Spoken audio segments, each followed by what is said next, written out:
Hello everyone and welcome to oh my god, my neck cracked.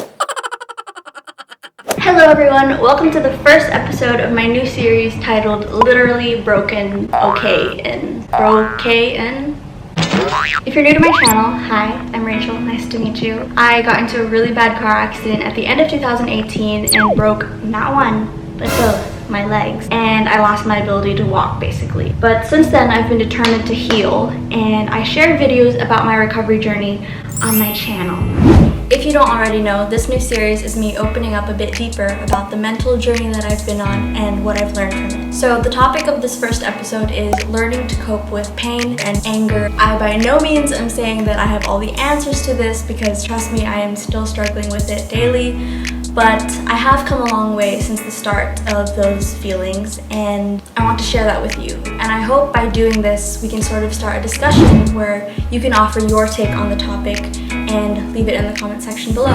So without further ado, I guess now we'll get started and talk about my feelings. So I don't really like to get into the details because I'm past these feelings, but I do want to give you a little insight into the feelings of anger and pain that I felt at the beginning. So I was mainly angry at the person that caused this, and I was also very angry at the situation that it put me in. It was very, very physically painful.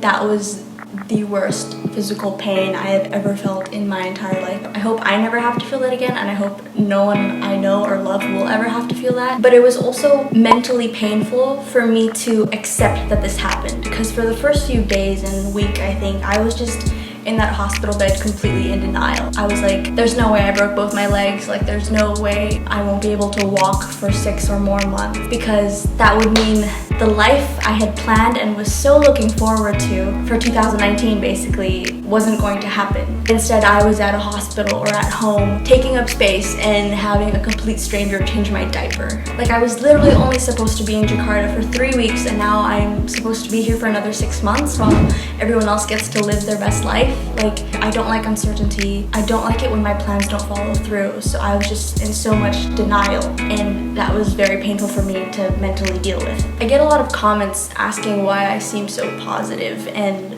why I don't seem more angry. And first of all, I'm sorry I've kind of put on that front, pretending that it didn't exist, because I think I was also in denial and didn't want to accept that it existed. But behind the scenes, like, I really was struggling with all that anger. I just remember being at the hospital and like crying hysterically when no one was around, and I turned into such a selfish person. Like, I felt so entitled because I thought this was the worst thing in the world. I have it worse than everyone else, and so I deserve to feel very angry and take it out on everyone around me, when that is completely untrue and causes them even more pain, you know? So like, my brain was really messy and I didn't like it, and I dug myself into this rut of like pitying myself and feeling horrible 24/7. One thing I learned is to not ruminate on it, and that's so hard to do because you like dig yourself into this little hole, but literally if you just like dwell on it for so long, it's just so unhealthy, it's so damaging, you know? Like, let that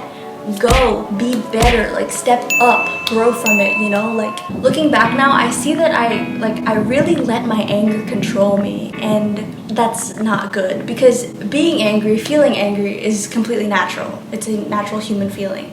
But letting your anger control you and the way you act and treat people around you, that's when it is wrong. And that's what I've worked every day to overcome and get past. So I think firstly, to deal with anger and pain, it's to feel it out, you know?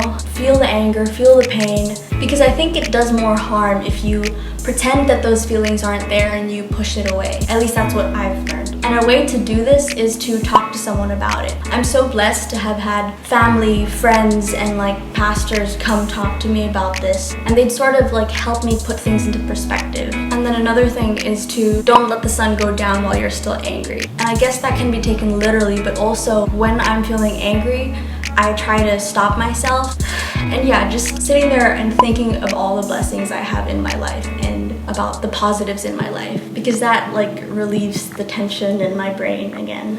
Another thing is the physiotherapy, because apparently exercise relieves stress, and I was never really a person that practiced that throughout my life, but now I'm in a situation where I kind of have to heal my legs, And I think physio has really helped a lot, because in the beginning I would be so like not motivated at all to do physio, because I was like, my legs are broken, like I can't do anything, like I can't move, I can't feel anything, like it's terrible. But then like going to physio and like pushing myself, that really has helped a lot, because now I'm working towards getting back on my feet, you know? I don't know if that makes sense, but it's really like the physio, it physically helps me to heal, but it's also been mentally helping me to heal. And so I guess that relates to, if you're angry, to identify possible solutions, because moping about it won't do anything. You have to get back up and you have to work towards getting better and work towards solving it if it's an issue you have with someone. But in my case, it's just proving to myself that I'm not gonna let my anger control me.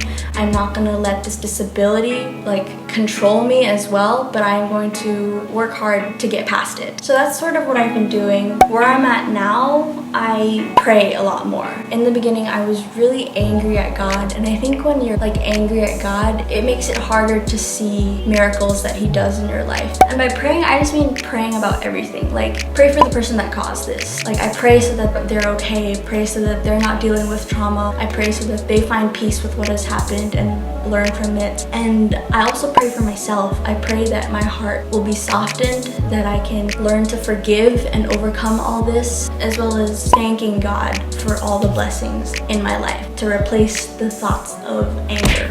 Does that make sense? I know it's like easier said than done. I don't know what I'm trying to say, but I mean, it's not easy. It's not easy at all. And so this is something I've acknowledged, but I have to admit that I'm still not 100% over it exactly. Like, I still have some rare like times where I do still get very angry.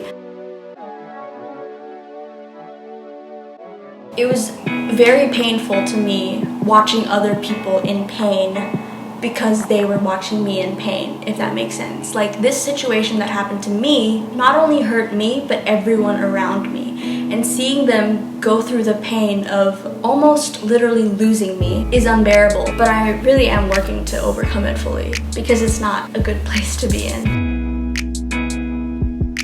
Romans 12 verse 21 says, "Do not let evil conquer you, but conquer evil by doing good." So this evil that has happened to me, I won't conquer it by feeling horrible about myself all the time and beating myself down all the time. But I can conquer it by striving to get back up on my feet, going to my physiotherapy, posting these videos, hopefully inspiring you to not take your life for granted and to be careful when you're on the road, always wear your seatbelt. I think that's the good that I've been doing that has helped me a lot to conquer this evil and this anger that I've had inside me towards the situation, towards my broken legs, towards my life as it is now. I literally got knocked down and I literally could not physically get back up, if you know what I mean, but I can still do things with it. I've said this so many times, but yeah, conquer evil by doing good.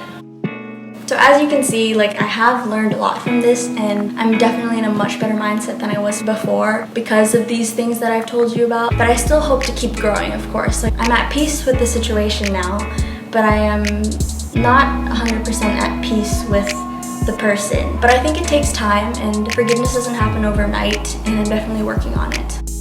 So that's it for episode 1. I am gonna have so much difficulty editing this because I literally talked for like 30 minutes and I need to cut that all down, but I do want to get my point across, and I hope you understand where I'm coming from and know that I don't have all the answers to this, but this is just what I'm thinking and I want to share it with you. So if you agree or disagree with anything, please feel free to comment down below and let me know, because I would love to start a discussion. If you're comfortable, I'd love to hear your stories or situations that you've been in where you've experienced similar feelings and how you learned from it, or if you're still trying to get over it, because I could definitely learn a lot from you, and I think a lot of people who watch my videos and are in the comment section could also learn a lot from it. It can be like this little community who like helps each other, gives advice, I don't know. But yeah, comment a folded hands emoji for prayer, because I'm a child of Jesus, so that I know you've watched this far. So thank you for watching this video. Please like this video, and if you aren't already, do subscribe to my channel and comment down below other topics that you want me to talk about, and turn on post notifications so you never miss an upload. But yeah. So before I go, I want you to sit there and think about one reason why you're grateful to be alive. It could be anything. Maybe you had a really good meal for lunch, or maybe your best friend just surprised you from halfway across the world, or maybe just simply the fact that you have a roof over your head. Think about that one thing and dwell on the feeling that it makes you feel. And I'm gonna leave you with that. Bye.